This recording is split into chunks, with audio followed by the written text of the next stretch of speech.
This family writes in wanting to finish up their living room and dining room spaces, but they don't want them just to be pretty, they want them to be usable.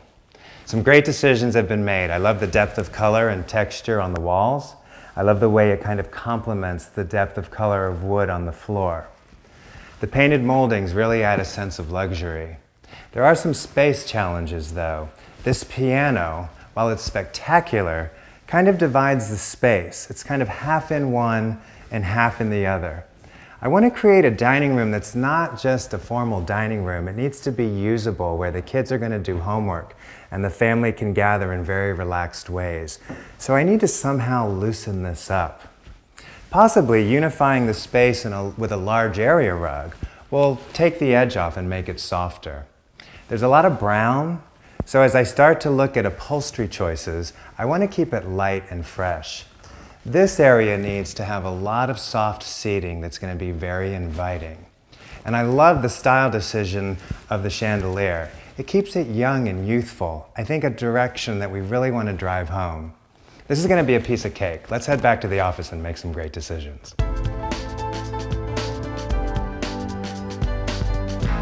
When coming up with a plan on how to finish this living room and dining room, remember one of our key goals was to unify the space and make it super usable. If you recall, the piano sat half in one and half in the other, so the first thing we need to do is balance the space. We're going to leave the piano where it is, and we're going to add a really comfortable, nice piece of upholstery here for friends to gather on. She has two tables which are currently here as end tables, but I think they would work perfectly as little tea tables, allowing a simple addition of some great floor lamps to kind of finish off that wall. She owns a great chair, which I think is beautiful, so we're just going to add a new cushion to it. I'd like to tuck a big cozy ottoman under the piano that pulls over for additional seating. So that really does complete this side of the room. Remember how the dining room kind of crowded the piano? I want to push it off center and bring it over here in front of the windows, and we're going to use most of her dining chairs. However, because we have this nice piece of upholstery here, I'd kind of like to add a second one. And remember, the more cozy I make this, the more the family's going to use it. The final touch the room needs is one big rug to completely tie it all together and make it one big, comfortable space. She has some wonderful mood shots. Very homey, very casual. Again, just reiterating lots of natural textures. So I'm going to make the upholstery decisions really simple. Already installed is this great texture on all the walls, and it adds a lot of depth, and it totally unifies our backgrounds, because remember, that is always something we strive for. The sofa, which is high-backed, deep, and encompassing, really invites people in.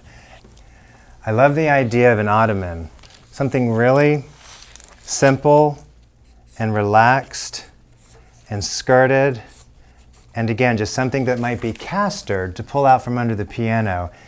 And then repeating an additional piece of upholstery at her existing dining room table and chairs will allow me to pull it closer to the window and create a very soft, welcoming feeling.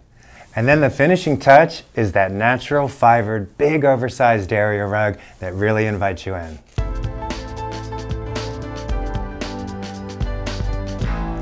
The living room is finished, and instead of the piano being the big elephant in the middle of the room, we've added a lot of upholstery on both sides to soften it up. We started with great walls and a great floor, and we made really simple, light, neutral decisions around it to add the livability and softness that this homeowner requested. To balance some of the traditional elements of this home, some of the architecture, the client's art collection, we picked some very uptown upholstery, trying to keep things from getting a little too serious. Her end tables, used as tea tables, keep things a little bit higher to balance the height of the piano. And seating that kind of pushes and pulls creates a great area for entertainment.